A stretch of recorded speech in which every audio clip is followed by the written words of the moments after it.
On December 6, 1917, a catastrophic explosion rocked Halifax, Nova Scotia, forever altering its history. A French cargo ship, SS Mont Blanc, laden with high explosives, caught fire in the harbor.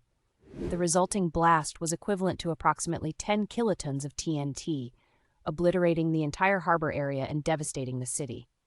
Over 2,000 lives were lost, with thousands more injured. Homes were flattened, and the shockwave shattered windows as far as 50 miles away. This tragic event highlighted the need for improved safety regulations in munitions handling.